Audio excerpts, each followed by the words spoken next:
Joining us now is Elise Adams, who has a loved one trapped in Spruce Pine, one of those mountain towns in North Carolina.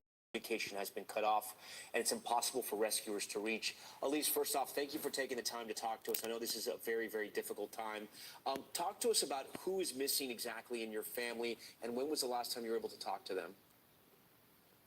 So my children's Mimi is up in Spruce Pine. She was able to relocate up to Little Switzerland, up to a little bit higher land. But she is stuck up there. It's her and a few of her friends. They are elderly. They are also senior veterans. They need supplies. They were barely able to get some gas up there, and the only way out is to be airlifted. This is happening all over these counties. When was the last time you heard from her? Yesterday. She has to walk up a mountain. My mom talked to her, and she has to do that just to get service, to reach out to anyone. Her home is gone. Her cars are gone. Her cats are gone.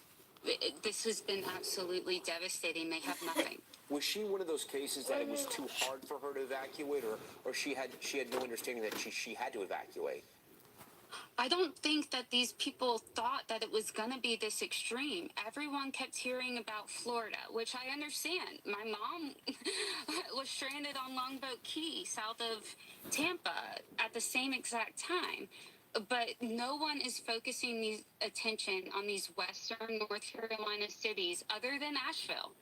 I understand that that is a big name, but people need to understand about Black Mountain, about Spruce Pine, about Marion. These are towns with 2,000, 3,000, 10,000 people, and there are so many missing people. Do you think the government is doing enough? Honestly, I don't know how you did not have a formal press conference or something from either President Biden or Kamala Harris. I mean, how do you not say anything for 4 days? They've been stranded for 4 days, and this is the first we've heard from them at all. FEMA is not on the ground there at all. They are not in these cities, not in these towns, and not in these villages. Does your relative have food? Does she have water? Does she have the medication she needs? They have a minimal amount of water. They have a minimal amount of food. They were able to get slightly down the mountain to get a little bit of gas, but they haven't been able to cut their way out yet. When you say cut their way out, what do you mean? There's trees down. You have to have chainsaws up there to get the trees out of the roads, and that is if the mudslides didn't take the roads out completely. I can not even tell you how many families, even here outside of Charlotte, that are looking for their loved ones up in that area. No one knows anything. Elise, have you contacted any authorities? Have you tried to get rescue teams out there? And have you been able to make any progress on that? Yes, the local police department, the Rock Hill Police Department, as well as the sheriff-elect, Tommy Breeden, both of them are doing daily runs, multiple runs a day to supplies that go directly up to Black Mountain. So if they have multiple drop-off locations, I sent them to you as well. There's also a nonprofit called Hungry Heroes. They're located down here in Rock Hill. They, during the year, normally they provide food to first responders.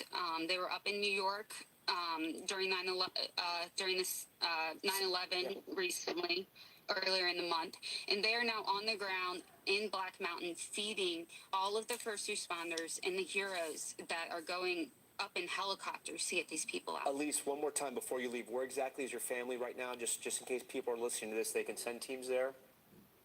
Spruce Pine is the community. They are, I don't have the exact location. They are up the mountain in Little Switzerland. Okay, There's a list going around of locations and people, especially elderly, people that need medications, and their locations where they have to be rescued from. Elise, we thank you so much. I'm sorry this is happening to your family, and I really hope and pray that some rescuers can get to them and they can get them off the mountain into some safety. I do as well, and thank you for bringing attention to this area. Thanks for watching. Stay updated about breaking news and top stories on the NBC News app or follow us on social media.